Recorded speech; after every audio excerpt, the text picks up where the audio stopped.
આપ જોઈ રહ્યા છો વાત્સલ્યમ સમાચાર, હંમેશા સત્યની સંગાથે। આપ અમને યુટ્યુબ ચેનલ પર જોતા હોવ તો ચેનલને સબસ્ક્રાઇબ કરી બેલ આઇકોન દબાવો અને ફેસબુક પેજ ઉપર જોઈ રહ્યા હોય તો પેજને લાઇક કરો, કોમેન્ટ કરો અને સમાચારને શેર કરો। સમાચાર આપવા માટે સંપર્ક કરો 8732918183। નમસ્તે, હું શ્રી સિદ્ધિવિનાયક ગણપતિ મહોત્સવથી ઓમ બારે।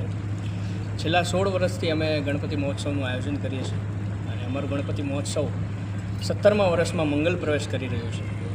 અમારી મૂર્તિની વાત કરવામાં આવે તો છેલ્લા 9 વર્ષથી અમે સ્વર્ગસ્થ્ય રાજન ખાતુ, જે મુંબઈના પ્રખ્યાત મૂર્તિકાર છે અને એમના સન એટલે કે નિખિલ ખાતુ મૂર્તિકાર છે, ત્યાંથી આ પ્રતિમાને લાવી છે। ત્યાંથી લાવવાનો એક જ ભાવ કે ત્યાંના આર્ટિસ્ટ જે બાપાના ચહેરાને, બાપાની આંખોને જે બનાવે છે અને ભક્તો જ્યારે આ પંડાલમાં આવે છે અને બાપાને નિહાળે છે, બાપાના દર્શન કરે છે, ત્યારે સાક્ષાત ગજાનંદ સામે બેઠા હોય એવી અનુભવ થાય। એના માટે જ અમારા મૂર્તિ મુંબઈથી લાવવાનો આ જ એકમાત્ર કારણ।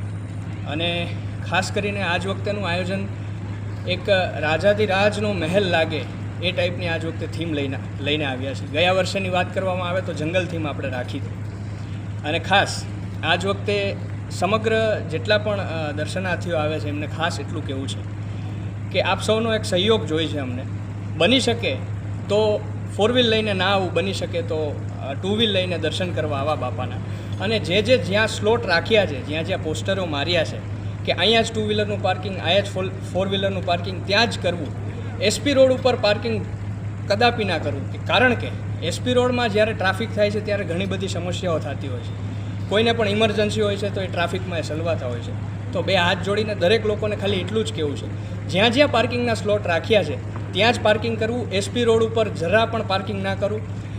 અને તમારો સાથ સહકાર રહેશે તો તમને પણ મજા આવશે, તમને પણ ટ્રાફિક નહીં નડે ને અમને મજા આવશે। આટલા દિવસમાં વિશેષતા શું રહેશે? વિશેષતાઓ ઘણી બધી રહેશે।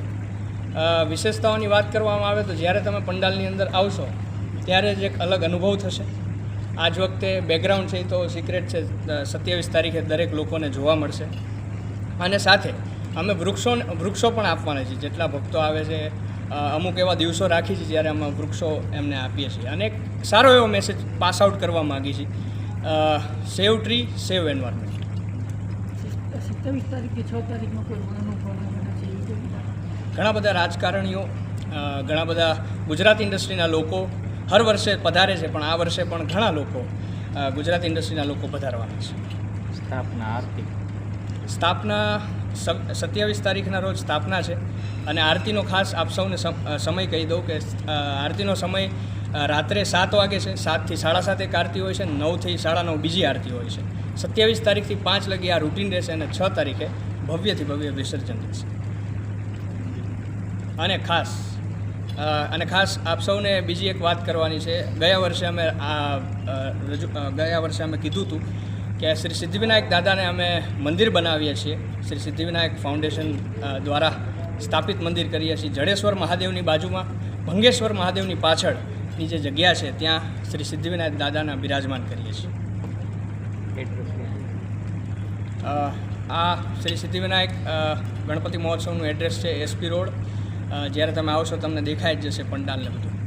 સિદ્ધિવિનાયક રાજા ગણેશ ઉત્સવમાંથી હું અરવિંદ બારૈયા।